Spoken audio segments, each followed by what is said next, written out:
Hello Missy, welcome back to my channel. तो आज का जो वीडियो लेक्चर रहने वाला है वो किस पे रहने वाला है, क्या टॉपिक हमने डिस्कस करना है। तो देखिए, हमने क्वांटम केमिस्ट्री स्टार्ट की थी। क्वांटम केमिस्ट्री के लेक्चर नंबर 5 पे हम पहुंचे हैं। तो आज के 5th लेक्चर पे जो टॉपिक हमने डिस्कस करना है वो है आपका अप्रोक्सीमेट मेथड। ओके, अब होता क्या है, अगर मैं आपको सिंपली बोलूं, अप्रोक्सीमेट मेथड के अंदर आपने दो टाइप के मेथड इन्वॉल्व करने होते हैं। First one is variation method और जो सेकंड रहता है वो होता है आपका परटर्बेशन थ्योरी। ओके, अब ये दोनों मेथड, दोनों थ्योरी काफी इंपॉर्टेंट है, बट आज का जो हमारा लेक्चर रहने वाला है वो पर्टिकुलरली वेरिएशन मेथड पे रहने वाला है। आज के लेक्चर पे हम वेरिएशन मेथड पढ़ेंगे। इसका जो नेक्स्ट लेक्चर होगा उस पे हम लीनियर वेरिएशन मेथड पढ़ेंगे एंड देन उसके नेक्स्ट लेक्चर पे हम लोग परटर्बेशन थ्योरी पे बात करेंगे। ओके, तो काफी इजी टॉपिक है, इतना ज्यादा टफ भी नहीं है। तो आज का लेक्चर पे हमने क्या डिस्कस करना है, आज हम डिस्कस करेंगे वेरिएशन मेथड, जिसे आप बोल रहे हैं एक टाइप का अप्रोक्सीमेट मेथड। ओके, अब फर्स्टली ये बताते हैं कि वेरिएशन मेथड होता क्या है, इसका हम यूज कैसे करेंगे, देन हम लोग आगे बाकी चीजों पर डिस्कशन करेंगे। ओके, अब होता क्या है ना, अगर मैं आपको सिंपली बोलूं, इससे पहले का जो हमने 4th लेक्चर डिस्कस किया था वहां पे भी मैंने आपको एक चीज बोली थी कि हमारे पास जो सिस्टम होता है उस सिस्टम को हम लोग क्लासिफाई कराते हैं दो टाइप में। कौन कौन से सिस्टम? एक होता है हमारा क्लासिकल सिस्टम और दूसरा सिस्टम होता है हमारा क्वांटम सिस्टम। ओके, और आपको पता है क्लासिकल सिस्टम में कौन सी सिस्टम को हम लोग इन्वॉल्व करते हैं और क्वांटम सिस्टम में हम कौन से सिस्टम को इन्वॉल्व करते हैं। ओके, अब हमने क्या है, पर्टिकुलरली क्वांटम सिस्टम पे फोकस करना है। अब होता क्या है कि ये जो हमारा क्वांटम सिस्टम होता है ये अगेन क्लासिफाई होता है दो टाइप्स में। कौन कौन से टाइप? एक होता है आपका सिंपल क्वांटम सिस्टम, एक होता है आपका कॉम्प्लिकेटेड क्वांटम सिस्टम, जिसे आप कॉम्प्लेक्स क्वांटम सिस्टम भी बोलते हैं। इतनी चीज क्लियर आई? अब होता क्या है कि यहीं से ये जो आपका क्लासिफिकेशन है, यहीं से आपका अप्रोक्सीमेट मेथड का कॉन्सेप्ट आता है। कैसे आता है मैं आपको बताती हूँ। देखिए, अभी तक आप जब सिंपल क्वांटम सिस्टम की बात कर रहे थे, सिंपल क्वांटम सिस्टम के अंदर आप कौन कौन से सिस्टम की बात कर रहे थे? जैसे अभी तक आप रिजिड रोटेटर का कॉन्सेप्ट पढ़ रहे थे, आप हाइड्रोजन एटम की बात कर रहे थे, आप हार्मोनिक ऑसिलेटर की बात कर रहे थे, या फिर आप पार्टिकल इन अ बॉक्स वाले सिस्टम की बात कर रहे थे। ये सारे जो सिस्टम होते हैं, इन सिस्टम को हम क्या बोलते हैं? एक टाइप की सिंपल क्वांटम सिस्टम। ओके, अब होता क्या है कि अगर आपने इन सिंपल क्वांटम सिस्टम को सॉल्व आउट करना है, इनकी वैल्यू निकालनी है, सारी चीजें कैलकुलेट करनी है, तो ये सारी सारी चीजें, ये सारे सिस्टम को आप सॉल्व कर सकते हैं किसकी हेल्प से? श्रोडिंगर वेव इक्वेशन की हेल्प से। ओके, तो यहाँ सारे सिस्टम है। जब भी आप पार्टिकल इन अ बॉक्स आपने पढ़ा, हार्मोनिक ऑसिलेटर पढ़ा है, रिजिड रोटेटर पढ़ा है, हाइड्रोजन एटम की रिस्पेक्ट में आपने सबके रिस्पेक्ट में श्रोडिंगर वेव इक्वेशन का यूज किया है। ओके, लेकिन अगर मैं बात करूं कॉम्प्लिकेटेड या फिर कॉम्प्लेक्स क्वांटम सिस्टम की, जैसे एग्जांपल के लिए यहाँ पर लिखा है ऐसा सिस्टम जो मल्टी इलेक्ट्रॉन सिस्टम से बना हो, यानी कि ऐसा सिस्टम जो मल्टी इलेक्ट्रॉन सिस्टम टाइप का हो। ये सिस्टम को आप क्या है, एक टाइप का सिंपल सिस्टम नहीं कहेंगे। ये जो सिस्टम होता है वो एक टाइप का कॉम्प्लेक्स या फिर बोल सकते हैं कॉम्प्लेक्स, या फिर आप बोल सकते हैं कॉम्प्लिकेटेड क्वांटम सिस्टम होता है। ओके, अब ये जो सिस्टम है, इन सिस्टम में वैल्यू को निकालने के लिए अगर आपने इन सिस्टम को सॉल्व करना है क्वांटम केमिस्ट्री के अंदर, तो यहाँ पर को आप क्या है, श्रोडिंगर वेव इक्वेशन का यूज नहीं कर सकते। ये श्रोडिंगर वेव इक्वेशन जो है वो इन टाइप के सिस्टम के लिए, यानी कि कॉम्प्लेक्स और कॉम्प्लिकेटेड क्वांटम सिस्टम के लिए एप्लीकेबल नहीं रहती है। ओके, अब अगर ये इक्वेशन यहाँ एप्लीकेबल नहीं है तो हमें कोई दूसरे मेथड का यूज करना होगा। तो वो मेथड जिसका यूज करते हैं जब भी हम क्या, एक कॉम्प्लेक्स, एक कॉम्प्लिकेटेड क्वांटम सिस्टम की बात करते हैं, उन्हीं मेथड को हम क्या बोलते हैं? अप्रोक्सीमेट मेथड, जिसके अंदर आप जनरली दो मेथड को इन्वॉल्व कराते हैं। पहला होता है वेरिएशन मेथड और सेकंड में जो मैंने बोला परटर्बेशन थ्योरी। इतनी चीज क्लियर आई? अब ये वेरिएशन मेथड पे अगर हम पर्टिकुलरली बात करें तो ये वेरिएशन मेथड क्या आपको बताता है, ठीक है? तो वेरिएशन मेथड आपको क्या बताता है कि अगर आपके पास कोई मल्टी इलेक्ट्रॉन सिस्टम या फिर आप बोल सकते हैं कोई कॉम्प्लेक्स कॉम्प्लिकेटेड क्वांटम सिस्टम है, तो उस सिस्टम में अगर आपने एनर्जी की वैल्यू निकालनी है, एनर्जी की वैल्यू मतलब आपके जो एनर्जी लेवल्स हैं, उन एनर्जी लेवल्स पे, चाहे आपका ग्राउंड स्टेट वाला लेवल हो या फिर अपर एक्साइटेड स्टेट वाले जो दूसरे लेवल्स हैं, उन लेवल्स के लिए अगर आपने एनर्जी की वैल्यू निकालनी है, आप श्रोडिंगर वेव इक्वेशन में भी तो एनर्जी की वैल्यूज निकालते थे। तो वही चीज है कि अगर आपको क्या करना है, किसी जैसे अगर आपका सिंपल सिस्टम है, ये सिस्टम है, अगर आपने यहाँ एनर्जी की वैल्यू निकालनी है तो आप यहाँ श्रोडिंगर वेव इक्वेशन को अप्लाई कर सकते हैं। ओके, लेकिन सेम चीज अगर मैंने कोई कॉम्प्लेक्स क्वांटम सिस्टम के लिए करनी है, वहां भी अगर मैंने एनर्जी लेवल्स की एनर्जी को निकालना है, उनको प्रिडिक्ट करना है, तो यहाँ पर को मैं ये इक्वेशन का यूज नहीं करूंगी। किसका यूज करूंगी? अपने वेरिएशन मेथड का। तो वेरिएशन मेथड का यूज ही ये है, वेरिएशन मेथड का काम ही ये है। क्या काम है? तो देखो यहाँ पर लिखा हुआ है, ये बोल रहा है but for a complicated system we use a variation theorem. लेकिन हम लोग कॉम्प्लेक्स सिस्टम के लिए किसका यूज करते हैं, ये इसके आगे का है कि हमने श्रोडिंगर वेव इक्वेशन का कहाँ यूज किया। अगर देखो ये लिखा है द श्रोडिंगर, आपको ये लिखने के लिए भी मैंने लिखा हुआ है, मतलब आप ये थ्योरी मटेरियल ले सकते हैं, तो यहाँ पर लिखा हुआ है the Schrodinger wave equation can be solve exactly for our modern system including particle in a box, जिसे आप पीआईबी कहते हैं, हार्मोनिक ऑसिलेटर हो गया, रिजिड रोटेटर हो गया, एंड द हाइड्रोजन एटम हो गया। ओके, लेकिन अगर आप किसी कॉम्प्लिकेटेड सिस्टम की बात कर रहे हैं, but for a complicated system we use a variation method, हमको क्या है वेरिएशन मेथड का यूज यहाँ पर करना होता है।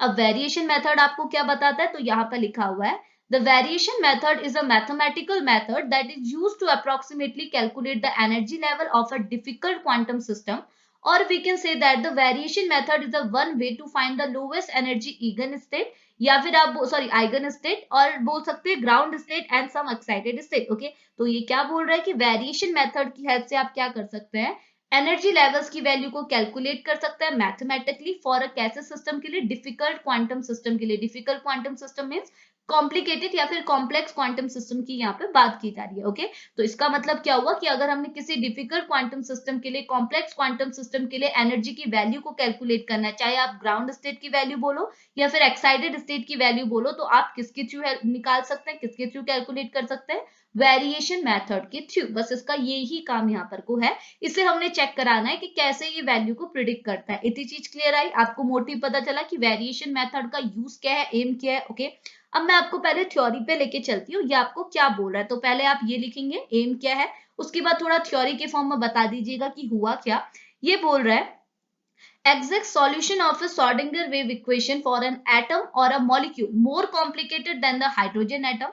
In other words, for a multi electron system it is not possible. तो ये बोल रहा है कि अगर आप Schrodinger wave equation का यूज करते हैं for an atom or a molecule, तो उनके लिए in for a atom or a for a molecule, यहाँ पर को क्या है Schrodinger wave equation की हेल्प से आप यहाँ पर को एग्जैक्ट सॉल्यूशन नहीं निकाल सकते। किसके कंपेयर में, हाइड्रोजन एटम। हाइड्रोजन एटम के लिए तो आप क्या करते हैं, Schrodinger वेव इक्वेशन को अप्लाई कर सकते हैं, लेकिन हाइड्रोजन एटम के अलावा जो दूसरे एटम्स और मॉलिक्यूल है, या फिर आप बोल सकते हैं मल्टी इलेक्ट्रॉन सिस्टम के लिए, इनको आप क्या बोल सकते हैं, मल्टी इलेक्ट्रॉन सिस्टम के लिए आप क्या है Schrodinger वेव इक्वेशन को नहीं निकाल सकते, मतलब नहीं यूज कर सकते फॉर कैलकुलेटिंग एग्जैक्ट सॉल्यूशन। मतलब आप बोल रहे हैं सिंपली कि मल्टी इलेक्ट्रॉन सिस्टम में Schrodinger वेव इक्वेशन का यूज कराना पॉसिबल ही नहीं है। ओके, तो जिसकी वजह से क्या बोल रहे हैं, due to which various approximate method has been proposed to find the eigenstate and the eigenvalue for a complex system।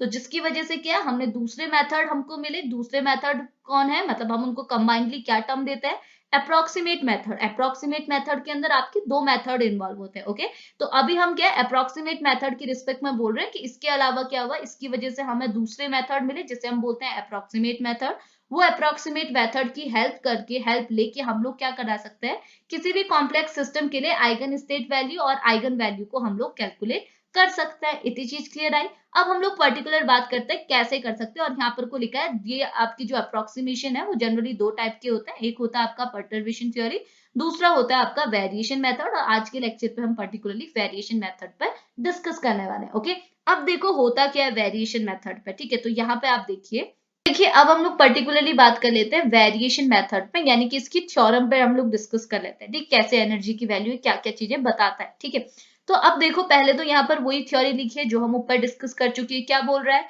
ये वही चीज बोल रहा है कि variation method of approximating eigen function and eigen value is of a great importance in an quantum chemistry and it has been widely used for the studying of various complex chemical system and variation method are more common and easier to apply than a perturbation theory। क्योंकि आपको पता है approximated method के दो type होते हैं, एक होता है variation method, दूसरा होता है आपका perturbation theory। तो ये perturbation theory जो है ये ज्यादा अच्छी, मतलब अच्छी तो है बट ज्यादा इजी नहीं है कंपेयर टू दिस, यानी कि ये वाला मेथड आपका ज्यादा इजी है, बहुत आसान रहेगा आपको अप्लाई करने में compare to this. Okay, but ये तो आपका थोड़ा सा बेसिक हो गया, मतलब वही थ्योरी वाला पॉइंट हो गया। अब मैं आपको पर्टिकुलरली दिखाती हूँ वेरिएशन थ्योरम आपको क्या बोलती है। ठीक है, तो ध्यान से सुनिएगा, ये वेरिएशन थ्योरम आपको क्या बोल रही है, ये बोल रही है कि आप एक क्वांटम सिस्टम को कंसीडर करो, क्वांटम सिस्टम भी ऐसा जो आपका कॉम्प्लेक्स हो, मल्टी इलेक्ट्रॉन वाला हो, जिसमें क्या हो जाएगा Schrodinger वेव इक्वेशन को आप अप्लाई नहीं कर सके। तो क्या लिखा है कि consider a quantum system for which A Schrodinger wave equation can not be solve.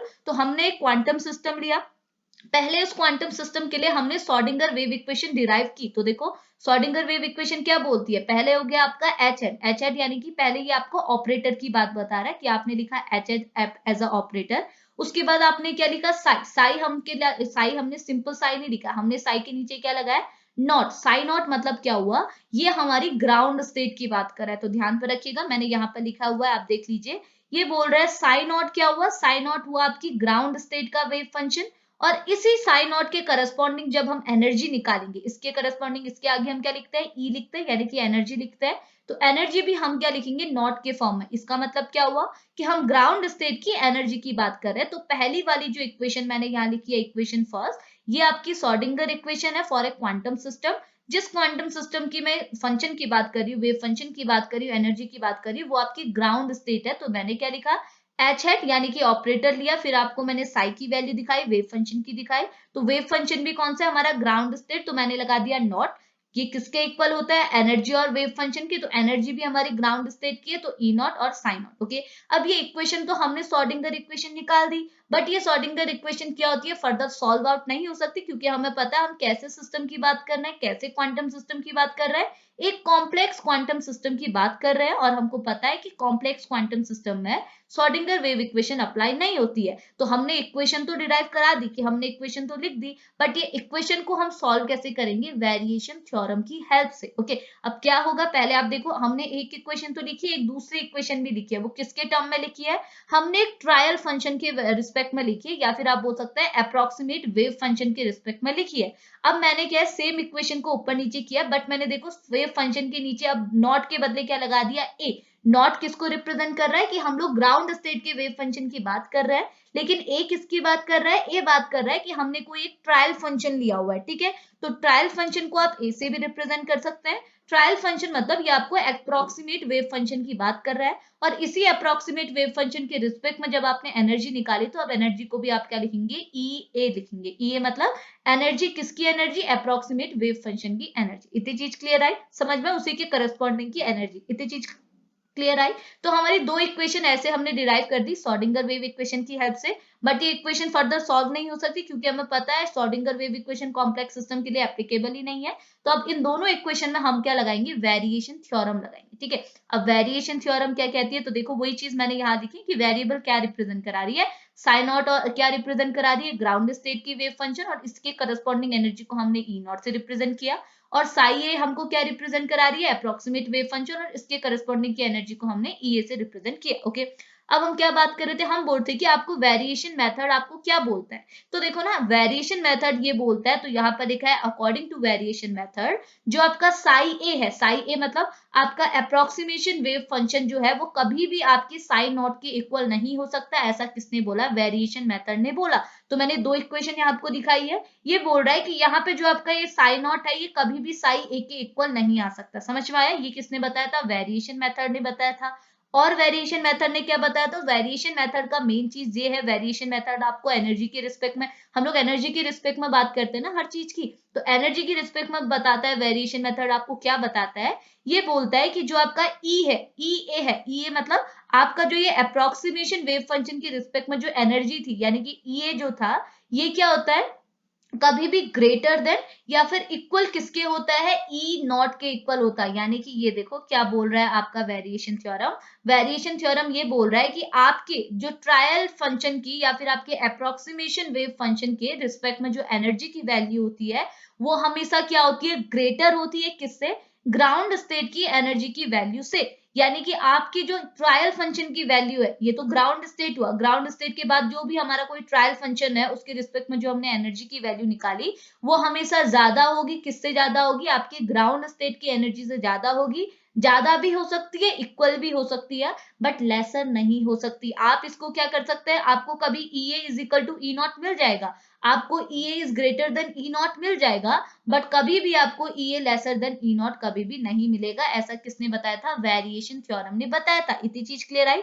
तो वेरिएशन थ्योरम आपको यही चीज एक्सप्लेन करती है कि जो आपने ई ए निकाला ऊपर अप्रोक्सीमेशन वेव फंक्शन के करस्पॉन्डिंग एनर्जी की वैल्यू निकालेंगे अभी आप जो, वो कभी भी क्या होती है, ग्रेटर देन या फिर इक्वल टू होती है ई नॉट, यानी कि ग्राउंड स्टेट की एनर्जी की वैल्यू के इक्वल होती है या फिर ग्रेटर देन होती है। इतनी चीज समझ में आई, ये चीज आपको वेरिएशन थ्योरम ने बताई थी। अब आपने क्या करना है, बस यहाँ पर एनर्जी की वैल्यू आपको बता रहा है कि एनर्जी की वैल्यू कैसे है। तो देखो ये बोल रहा है कि अप्रोक्सीमेशन एनर्जी की वैल्यू, अगर आपने ईए की वैल्यू को कैलकुलेट करना है, इस सेकंड इक्वेशन जो आपने सेकंड इक्वेशन निकाली है ना, ये यहाँ पे जो आपकी ईए की वैल्यू, अगर आप इसे कैलकुलेट करना चाहते हैं तो आपको क्या मिलेगा, आप इसे कैलकुलेट कर सकते हैं। पहले ये बोल रहा है कि आपने अगर ईए की वैल्यू को कैलकुलेट भी कर लिया तो आपको क्या मिलेगा कि ये जो ईए की वैल्यू है हमेशा क्या होगी, ई नॉट से ग्रेटर होगी या उसके इक्वल होगी। इतना हो सकता है, उससे लेसर देन नहीं हो सकती। तो आपने ई नॉट की ई ए की वैल्यू आपने यहाँ पर कैलकुलेट की है, जो कि किसके इक्वल है, ये है आपका इंटीग्रेशन साई ए का स्टार, एच हेड यानी कि आपका ऑपरेटर साई ए, डी डी टाउ अपॉन क्या हो गया आपका, again integration psi A star Sai A D tau is greater then, यानी कि ये जो ईए की वैल्यू है ना, ईए की एनर्जी की वैल्यू है वो ये है, ये वाली पूरी।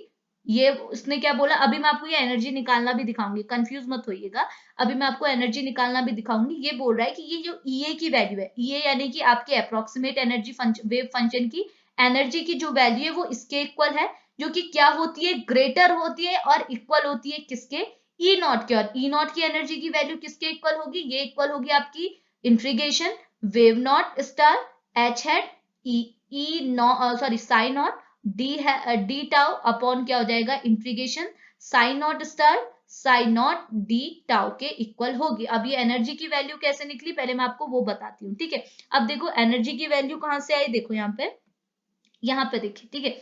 होता क्या है, मैं आपको एनर्जी की वैल्यू निकालना भी दिखाती हूँ। तो देखो, अगर मैं पहले किसकी एनर्जी निकाल रही हूँ, ई ए की, यानी कि जो हमारा अप्रोक्सीमेट वेव फंक्शन है उसके करस्पॉन्डिंग एनर्जी की वैल्यू निकाल रही हूँ। उसके बाद हम किसके निकाल लेंगे, इसके बाद हम लोग ई नॉट की निकाल लेंगे, ठीक है। बहुत आसान है, ठीक है। होता क्या है, देखो अगर मैं इसकी इक्वेशन दिखाऊं, जो हमने इक्वेशन निकाली थी, जो सेकेंड इक्वेशन जो मैं ऊपर बोल रही हूँ ना, ये देखिए कहाँ है, ये देखिए, ये जो हमारी सेकंड इक्वेशन है, ये तो हमने लिख दी थी श्रोडिंगर वेव इक्वेशन की हेल्प से कि हमारा एच हेड साई ए किसके इक्वल होता है, ई ए साई ए की इक्वल होता है। तो हमने ये तो लिख लिया, ओके। अब होता क्या, अगर आपने एनर्जी की वैल्यू निकालनी है तो सबसे पहले आप क्या करते हैं, ये दोनों साइड, लेफ्ट हैंड साइड और राइट हैंड साइड, दोनों साइड आप क्या करते हैं, साई के साई स्टार से मल्टीप्लाई कराते हैं, साई स्टार से मल्टीप्लाई कराते हैं। मतलब देखो यहाँ पे आपका साई कौन सा है, कौन से वेव फंक्शन की बात कर रहे हैं, साई ए की वेव फंक्शन की आप बात कर रहे हैं, ओके। तो आपने क्या करना है, इसी साई ए स्टार से आपने दोनों साइड क्या कराना है, मल्टीप्लाई कराना है। तो आपने क्या किया, लेफ्ट हैंड साइड और राइट हैंड साइड दोनों साइड क्या कर दिया, साई ए स्टार से मल्टीप्लाई करा दिया। तो देखो मैंने येलो वाली इंक से वही चीज लिखी है जो ऊपर लिखा था, वही चीज हमने नीचे लिखी है, एज इट इज है। लेकिन हमने क्या कर दिया, किससे मल्टीप्लाई करा दिया, साई ए स्टार से यहाँ भी और साई ए स्टार से यहाँ भी मल्टीप्लाई करा दिया, ओके।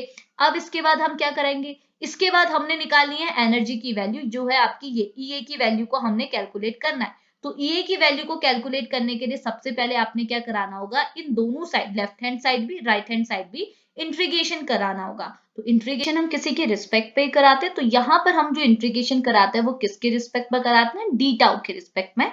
तो मैंने दोनों साइड, लेफ्ट हैंड साइड भी राइट हैंड साइड भी इंटीग्रेशन करा दिया, बट इंटीग्रेशन के किसके रिस्पेक्ट में कराया, डी टाउ। तो आपने क्या कर देना है, बस इंटीग्रेशन लगाना है आगे, आपने दोनों साइड इंटीग्रेशन लगाया और यहाँ पे किसके रिस्पेक्ट में किया था, डी टाउ। तो यहाँ पर आपने डी टाउ भी ऐड कर दिया। तो देखो क्या मिला, integration psi A star into आपका एच हैड यानी कि ऑपरेटर, उसके बाद अगेन साई ए और साई ए के साथ क्या मिल गया, D tau left hand side. Right hand side आपको क्या मिला, ये बोल रहा है आपका ई ए आपने रखा इंटीग्रेशन। देखो ई ए हमने एनर्जी की वैल्यू निकालनी थी तो हमने इसे इंटीग्रेशन से आगे कर दिया, ओके। देन इंटीग्रेशन, देन हमारा psi A into psi A star and then उसके बाद क्या हो गया, डी टाउ। अब आपने क्या करना है, ई ए निकाल देना है तो आप क्या करेंगे, ई ए निकलेगा तो आप क्या करेंगे, ये वाली वैल्यू के इसके नीचे डाल देंगे, ये मल्टीप्लाई में है तो ये वाला क्या हो जाएगा, इसके नीचे आ जाएगा। तो आपको देखो वही वैल्यू मिली, E A is equal to किसके हो गया, integration psi A star H hat psi A और आपका क्या हुआ, डी टाउ अपॉन में क्या हो गया आपका साई ए अपॉन साई ए स्टार और नीचे क्या हो गया, डी टाउ। तो ये वैल्यू आपने ई ए की यानी कि आपकी जो अप्रोक्सीमेटेड वेव फंक्शन है उसके लिए एनर्जी की वैल्यू या फिर ट्रायल वेव फंक्शन जो है उसके लिए एनर्जी की वैल्यू आपने निकाल दी और यही वैल्यू हमने यहाँ पर को पुट की हुई है, सेम है बिल्कुल। और आपने क्या किया, ई ए की निकाली और अब आप क्या कराएंगे, ई नॉट की यानी कि ग्राउंड स्टेट की निकालेंगे। तो कुछ नहीं करना है, आपने क्या कर देना है, बस यहाँ पर ए की प्लेस में, अभी आप क्या क्या कर रहे थे, ट्रायल फंक्शन की बात कर रहे थे तो आप ट्रायल फंक्शन को ए से रिप्रेजेंट कर रहे थे। अब ग्राउंड स्टेट को किससे रिप्रेजेंट कर रहे हैं, नॉट से। तो बस आपने यहाँ पर को ए के प्लेस पे क्या रख देना है, नॉट। तो क्या बन जाएगी वैल्यू, ई नॉट यानी कि आपकी ई नॉट की एनर्जी किसके इक्वल होगी, integration Sai not star H hat Sai naught D tau upon क्या हो जाएगा, integration Sai not star D tau. तो ये आपने किसकी वैल्यू निकाली, ई नॉट की, यानी कि आपकी ग्राउंड स्टेट की एनर्जी की वैल्यू निकाली। और आपको वेरिएशन थ्योरम ने क्या बोला, ई ए इज ग्रेटर देन और इक्वल टू ई नॉट के इक्वल भी हो सकता है, ग्रेटर भी हो सकता है। तो देखो आपने बस वही चीज यहाँ पर को करनी है, ये चीज तो बताई थी आपकी थ्योरम ने, इतनी चीज क्लियर आई, तो वही लिखा हुआ है, ठीक है। अब यहाँ पर वही चीज बोल रहा है कि डी टाउ आपको क्या रिप्रेजेंट कर रहा है, डी टाउ आपका वॉल्यूम एलिमेंट है, जिसके साथ जिसके रिस्पेक्ट में आपने क्या किया था, यहाँ इंटीग्रेशन कराया था। और एच हेड आपका क्या है, एच हेड है आपका ऑपरेटर, साई ये आपका क्या हो जाता है, साई ये आपका वेव फंक्शन ऑफ आपका जो ये अप्रोक्सीमेटेड वेव फंक्शन है, उसकी वैल्यू हो जाती है साई ए। और ई ए क्या हो जाता है, उसी के करस्पॉन्डिंग जब आप एनर्जी निकालते हैं। इतनी चीज समझ में आई, तो वही बोला है। अब वही चीज बोला है जो मैंने आपको पहले दिखा दी कि वेरिएशन थ्योरम आपको क्या बोलती है कि ये वैल्यू आपकी ग्रेटर और इक्वल हो सकती है ई नॉट के। अब ये क्या बोल रहा है, लास्टली ये बोल रहा है कि वेरिएशन थ्योरम ने ये चीज स्टेट की थी, ये चीज बताई थी कि अगर आपने क्या है, कोई आपने किसी की वैल्यू निकाल दी, जैसे ई ए की वैल्यू निकाल दी, या फिर कोई भी आपने ट्रायल फंक्शन की वैल्यू निकाल दी, तो ट्रायल फंक्शन की वैल्यू क्या होगी, आप कोरिलेट करा सकते हैं ई नॉट से। कैसे, ये बोल रहा है कि अगर आपकी साई ए की वैल्यू क्लोजर होगी साई नॉट के, अगर आपने क्या देखा, साई ए की वैल्यू किसके क्लोज है, मतलब आसपास ही है, ज्यादा डिफरेंस नहीं है इन दोनों की वैल्यू में, तो ऑब्वियस सी बात है कि इनके एनर्जी की वैल्यू भी क्या होगी, क्लोजर ही होगी, इनकी एनर्जी की वैल्यू में भी ज्यादा डिफरेंस नहीं आएगा। समझ में आया। और ये बोल रहा है कि अगर आपकी क्या हो जाएंगे, साई ए और साई नॉट की वैल्यू में बहुत ज्यादा डिफरेंस है, तो ऑब्वियस सी बात है ई ए और ई नॉट की वैल्यू में भी बहुत ज्यादा डिफरेंस होगा। और अगर आपकी क्या होगा, psi A is equal to psi naught, अगर आपने साई ए की वैल्यू निकाली और साई नॉट की वैल्यू निकाली और दोनों की वैल्यू अगर इक्वल आ गई, तो ऑब्वियस सी क्या हो जाएगा, आपकी एनर्जी की वैल्यू, आपकी ई ए की वैल्यू और आपकी ई नॉट की वैल्यू भी क्या होगी, इक्वल ही कंसीडर की जाएगी। बस यही बात आपको किसने बताई थी, वेरिएशन थ्योरम ने, वेरिएशन मेथड ने बताई थी। इतनी चीज क्लियर आई। तो यही चीज आपने यहाँ पे डिस्कस करना था कि अप्रोक्सीमेशन मेथड के अंदर जो वेरिएशन मेथड है, ये आपको क्या चीज एक्सप्लेन करती है, इसका प्रिंसिपल क्या है। नेक्स्ट लेक्चर में हम लोग लीनियर वेरिएशन मेथड पर डिस्कस करेंगे।